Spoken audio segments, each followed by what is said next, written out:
Oke,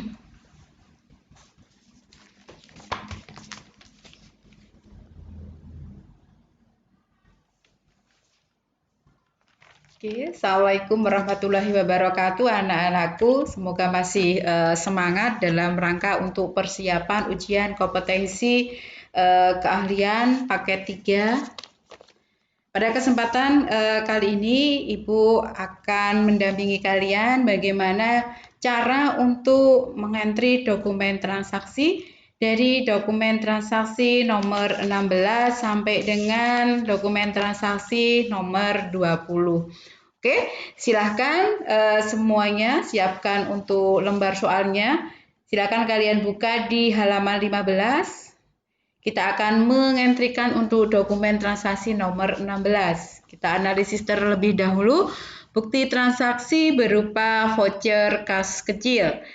Karena pengeluaran kas kecil, fitur yang kita gunakan adalah banking, kemudian spend money. Oke, kemudian pada kolom cek no kita isikan nomor bukti transaksi yaitu F12-4. Kolom date isikan tanggal yaitu tanggal 17 Desember 2018. Kolom amount isikan sebesar 1 juta rupiah. Kemudian kolom memo kita isikan pengambilan pribadi. Kemudian pada kolom account kita linkkan dengan akun kode 3 pengambilan private, yaitu kita linkkan dengan akun Raka Drawing use account. Kemudian kita lihat untuk jurnalnya dengan menekan tombol CTRL-R. Oke, Raka Drawing bertambah, kemudian masih salah di sini karena ini merupakan voucher kas kecil, maka untuk kolom account kita linkkan dengan petty cash. Jadi kita ganti terlebih dahulu di sini. Cash in bank kita ganti dengan petty cash karena mengeluarkannya menggunakan akun kas kecil. Kita cek kembali CTRL-R. Nah, betul ya. Ini yang berkurang sudah akun petty cash atau kas kecil. Kalau sudah, tekan tombol OK, kemudian klik record. Cancel untuk kembali ke comment center. Oke. Sekarang kita akan memasukkan untuk dokumen nomor 17. Oke, kita analisis terlebih dahulu transaksi yang terjadi. Di sini dokumen transaksi berupa faktur kopi. Berarti transaksi yang terjadi yaitu penjualan secara kredit. Untuk mengentri bukti transaksi faktur kopi, kita menggunakan fitur atau modul sales, kemudian enter sales. Kemudian pada kolom customer, kita linkkan dengan siapa kita menjualnya, yaitu dengan JBLX. Kita link JBLX, use customer. Kemudian pada kolom invoice, kita isikan dengan nomor bukti transaksi, yaitu F12-2. Kemudian pada kolom date kita isikan dengan tanggal transaksi tanggal 18 bulan 12 tahun 2018. Oke, kalau sudah, kemudian kita mengisikan, arahkan kursor pada kolom shift untuk mengisikan jumlah unitnya. Yang pertama adalah 6 unit. Nama barangnya XPP, tekan tab 3 kali, kemudian kita pilih XPP 14. Kemudian tab sekali kita isikan harga jual per unitnya yaitu sebesar Rp18.500.000. Kemudian tab sekali untuk kolom total otomatis sudah terisi, jadi tidak usah diisikan secara manual. Oke, kemudian kita isikan untuk jumlah penjualan unit yang kedua. Kita arahkan kursor pada baris kedua yaitu jumlah 4 unit, tab 3 kali, yang dijual barangnya adalah Dell Inspiron. Kita pilih Dell Inspiron, tab 1 kali saja. Kemudian pada kolom price kita isikan harga per unitnya, yaitu sebesar 15 juta. Oke, Ini merupakan penjualan secara kredit. Jadi, kalau penjualan secara kredit, kolom Pay Today tidak perlu diisikan karena penjualan kredit. Kolom Pay Today diisikan kalau itu transaksi yang terjadi adalah penjualan tunai. Oke, sebelum kita record, pastikan dulu jumlahnya itu sudah sama dengan dokumen transaksinya, yaitu sebesar Rp188.100.000. Kalau sudah, kita klik record, kemudian kalau muncul statement seperti ini, kalian pilih ignore all, kemudian cancel untuk kembali ke comment center. Oke, sekarang kita akan memasukkan untuk dokumen transaksi nomor 18 berupa bukti pengeluaran kas. Kita lihat keterangannya. Keterangannya mengeluarkan uang digunakan untuk pelunasan faktur, berarti kita bayar utang. Maka fitur yang digunakan adalah purchase, kemudian pay bill. Oke, kemudian pada kolom supplier kita isikan kepada siapa kita membayar utang, yaitu kepada PT Margonda. Oke, kita pilih PT Margonda. Kemudian cek no kita isikan dengan nomor bukti transaksi BKK 12/5.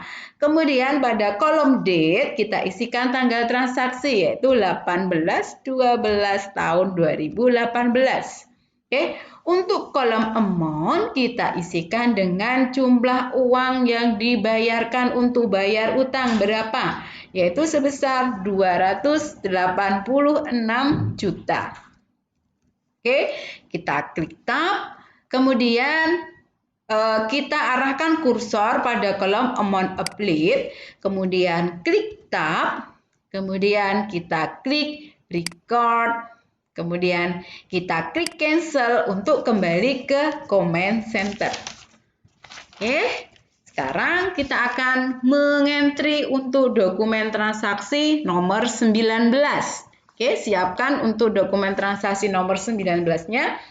Oke, kita analisis terlebih dahulu transaksi yang terjadi. Bukti berupa penerimaan kas. Kita baca terlebih dahulu keterangannya pada kolom keterangannya.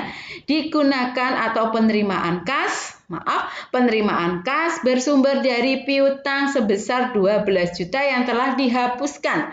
Karena ini tidak ada kaitannya dengan penjualan pada periode Desember ini, karena ini piutang sudah dihapuskan, maka fitur yang kita gunakan adalah banking, kemudian receive money. Oke, pada kolom teks inklusif dihilangkan. Oke, kemudian pada kolom ID pagar kita isikan dengan nomor bukti transaksi yaitu BKM 12/5. Kemudian pada kolom date kita isikan tanggal transaksi tanggal 20 bulan 12 tahun 2018. Kalau sudah, kemudian kita arahkan kursor pada kolom amount received. Kolom amount received diisikan dengan angka atau sejumlah uang yang kita terima, yaitu sebesar Rp7.200.000. Oke, kemudian pada kolom memo silakan diisikan penerimaan piutang yang telah dihapus. Oke, kemudian pada kolom ACCT pagar kita linkkan dengan akun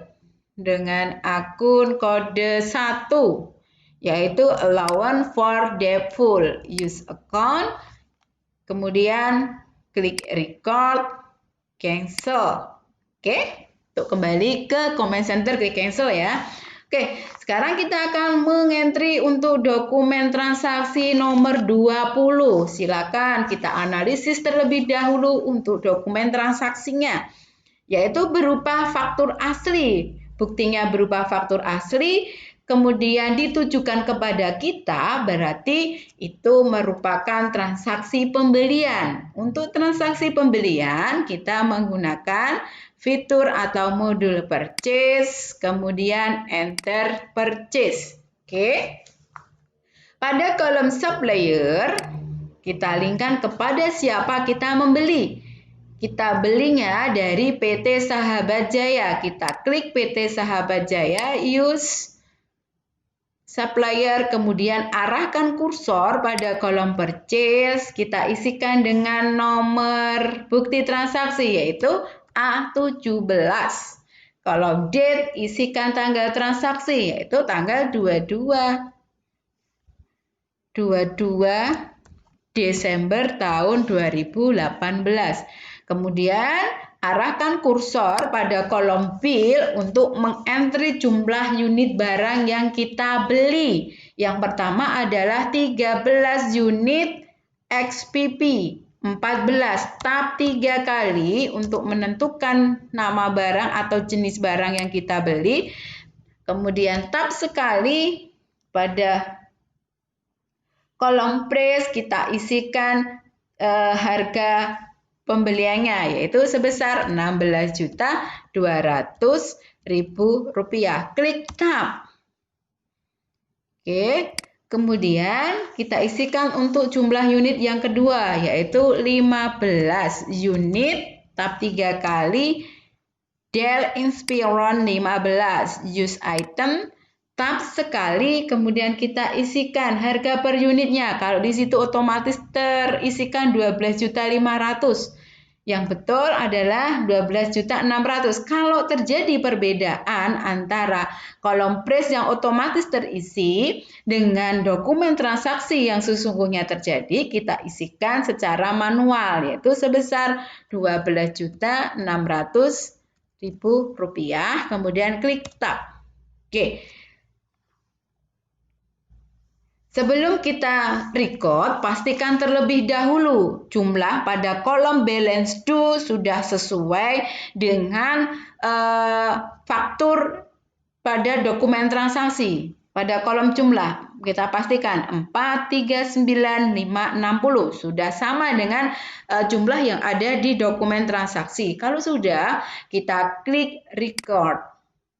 Kemudian kalau muncul statement seperti ini, pilih ignore all. Kalau tidak muncul, tidak usah kita apa-apakan. Kemudian klik cancel untuk kembali ke comment center.